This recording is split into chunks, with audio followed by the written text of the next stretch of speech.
Assalamualaikum. Bertemu lagi kita dalam kelas sains tahun 4 bersama Cikgu Amy. Okey, mari kita teruskan dengan pelajaran hari ini.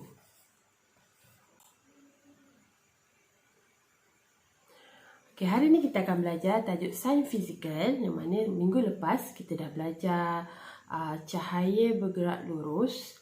Okey, jadi hari ini kita nak tengok macam mana nak menghasilkan bayang-bayang yang berlainan saiz dan macam mana kita nak mengawal dia punya pemboleh ubah.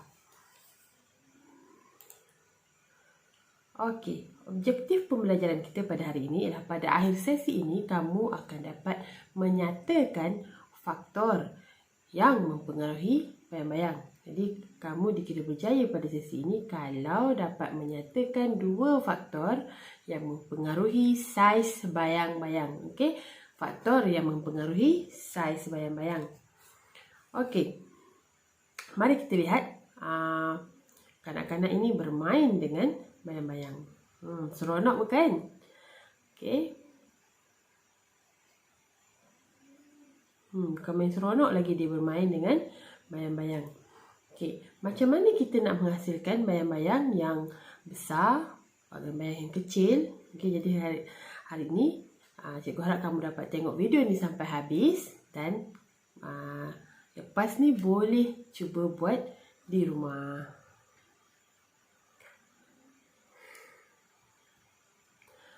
Okey, bagaimana bayang-bayang boleh berubah saiz dan bentuk? Okey, bayang-bayang boleh berubah saiz dan bentuk, tapi untuk hari ini kita akan fokus kepada dia punya saiz, sama ada makin besar ataupun semakin menjadi kecil.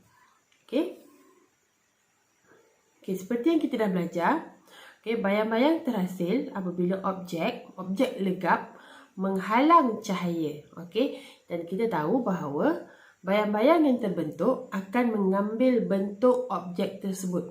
Contohnya kalau bayang-bayang pokok, dia akan dapat outline. Outline ni macam garisan luar pokok tersebut. Dan bayang-bayang berwarna hitam, gelap. Okey, kalau bayang-bayang kucing, dia akan mendapat outline kucing.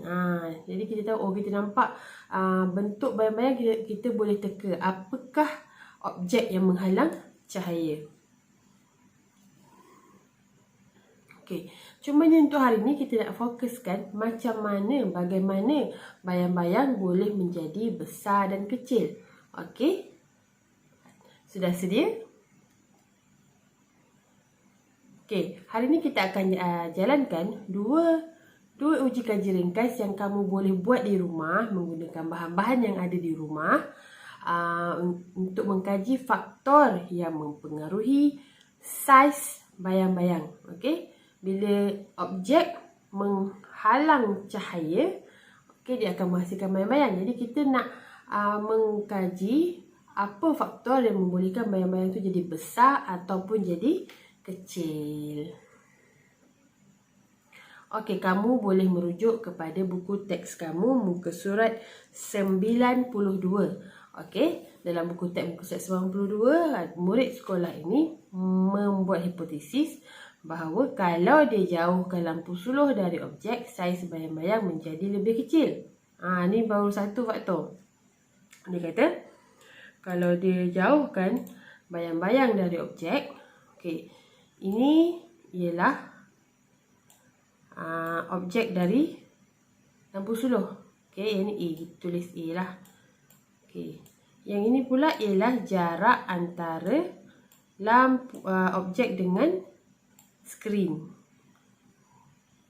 Okey, kita akan buat uji kaji yang pertama dahulu, iaitu jarak antara lampu suluh dan objek. Okey.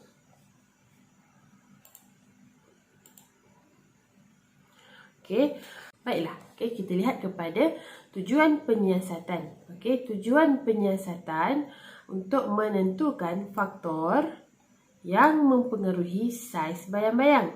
Okey, penyataan masalahnya apakah faktor yang mempengaruhi saiz bayang-bayang. Kita nak kaji faktor. Faktor tu apa yang menyebabkan? Apa yang menyebabkan saiz bayang-bayang tu berubah. Okey, kita ada boleh ubah manipulasi, bergerak balas dan dimalarkan. Okey, jadinya manipulasi yang kita akan ubah ialah jarak sumber cahaya daripada objek, saiz bayang-bayang dan jarak objek daripada skrin. Okey, daripada 3 tadi. Okey, daripada lampu, objek dengan skrin. Okey, ini ialah jarak antara sumber cahaya dengan objek.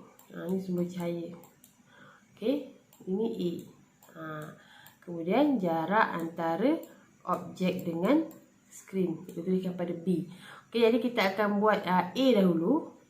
Kemudian baru kita akan buat B. Langkahnya sama, cuma kita akan ubah jarak antara lampu suluh dengan objek ataupun jarak antara objek dengan skrin.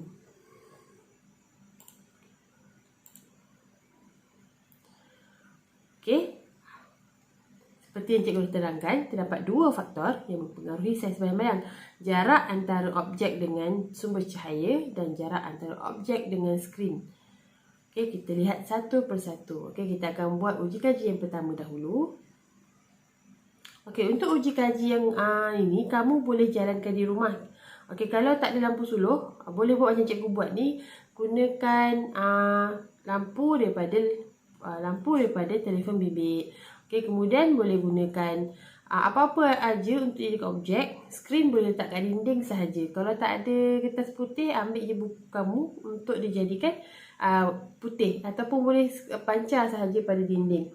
Okey, kita ubah jarak antara skrin, antara objek dengan lampu suluh. Mula-mula 5 cm, kemudian 10 cm. Lepas tu ukur tinggi bayang-bayang. Kita ukur tinggi bayang-bayang dan masukkan ke dalam jadual pemerhatian. Okey, jarak antara objek dengan sumber cahaya 5 cm dengan 10 cm. Tinggi tu isi dekat sini. Kita akan isi dekat sini. Okey. Okey, kemudian kita tengok kepada uji kaji yang kedua, iaitu jarak antara objek dengan skrin. Yang B. Tadi yang first tadi kita gerakkan objek itu dekat dengan lampu suluh atau jauh dengan lampu suluh. Yang kedua kita gerakkan objek tu mendekati skrin. Okey. Jadi bila kita sama je, dah buat suluh, ukur tinggi bayang-bayang. Okey, kemudian kita catatkan pemerhatian kita dalam jadual pemerhatian. Okey, kamu akan dibekalkan dengan soft copy laporan amali ataupun kamu boleh salin dalam buku amali dan lengkapkan jadual pemerhatian. Okey. Okey, baiklah. Jadi kesimpulan untuk uji kaji kita hari ini, aktiviti kita hari ini, macam mana nak membesarkan atau mengecilkan saiz bayang-bayang. Jadi kesimpulan untuk aktiviti kita hari ini ada dua uji kaji. Jadi yang pertama, semakin bertambah jarak antara objek dengan sumber cahaya. Okey, ini sumber cahaya. Okey, cikgu lakar sikit. Okey, sini objek dan ini skrin. Okey. Yang pertama, semakin bertambah jarak antara objek dengan sumber cahaya. Okey, jarak ni bertambah, saiz bayang-bayang berkurang. Maksudnya, kalau objek tu menjauhi lampu suluh, bayang-bayangnya semakin kecil. Okey, yang kedua, semakin bertambah jarak antara objek dengan skrin. Okey, ini objek, ini skrin. Okey, semakin jauh objek ni daripada skrin, kita gerakkan ni jauh daripada skrin, semakin bertambah saiz bayang-bayang. Okey, kalau objek ni makin dekat dengan skrin, bayang-bayang mengecil. Kalau objek ni semakin jauh pada skrin, kalau semakin jauh, bayang-bayangnya akan besar. Okey, itu kesimpulan kita hari ini. Jadi bila kita nak buat, kita kena ingat kalau objek tu dekat dengan lampu suluh, bayang-bayang besar. Kalau objek tu jauh daripada lampu, bayang-bayang kecil. Okey, kalau objek tu jauh daripada skrin, bayang-bayang besar. Kalau objek tu dekat dengan skrin, bayang-bayang kecil. Okey, jadi setakat tu je untuk hari ini. Diharap kamu semua boleh cuba eksperimen ringkas di rumah. Okey, bye.